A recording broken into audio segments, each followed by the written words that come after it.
Voilà maintenant 25 ans que l'artiste Arnaud Cohen nous interpelle sur notre relation au monde avec une œuvre critique sur cette histoire tourmentée des sociétés humaines.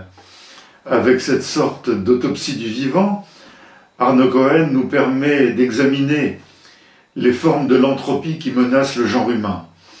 Entropie écologique, avec la destruction progressive des éléments naturels par la société post-industrielle, entropie culturelle avec la déliquescence des valeurs culturelles de notre société, entropie politique avec les chaos idéologiques auxquels les valeurs de notre société sont confrontées.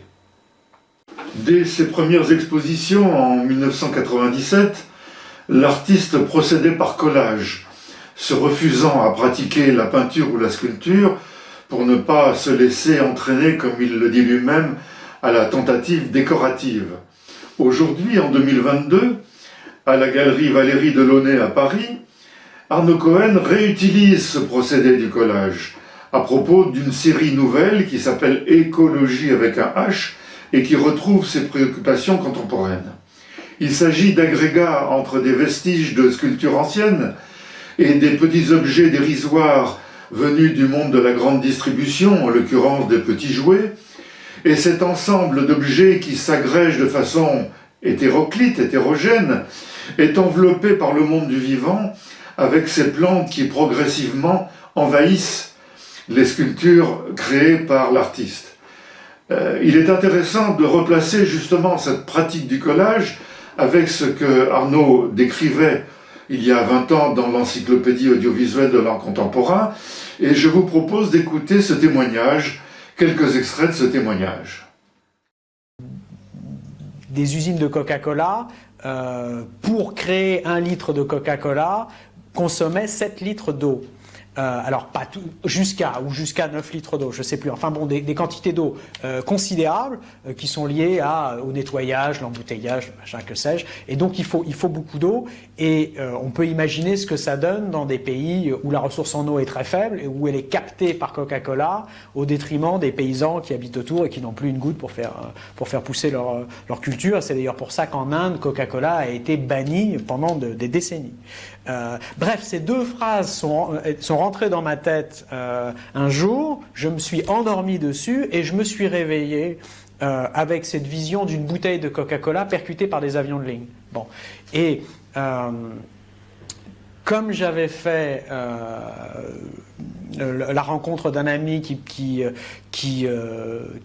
utilisait beaucoup la résine, je me suis dit que c'était peut-être le moment de passer à la résine pour réaliser un objet qui serait parfaitement fini. Cette vision en fait d'une bouteille de Coca-Cola percutée par les avions de ligne, c'était, au réveil, c'était tellement évident par la symbolique du 11 septembre, c'était tellement évident qu'elle avait été déjà vue par d'autres, parce qu'on était, je vous dis, en 2007, donc c'est 6 ans après le 11 septembre.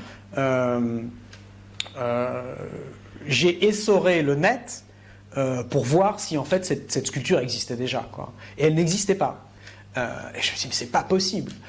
Et donc, je me suis empressé de la réaliser au plus vite et de la diffuser, et de la montrer le plus vite possible en me disant, il est impossible que quelqu'un n'ait pas cette idée ou ne l'ait pas eue ou ne l'ait pas réalisée. Bon. Et en fait, si.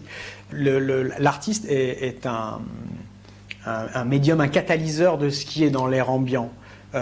Et si on dit que les artistes ont une longueur d'avance sur la société, etc., je pense qu'ils ont simplement une longueur d'avance sur la capacité à représenter ce qui est déjà dans l'air.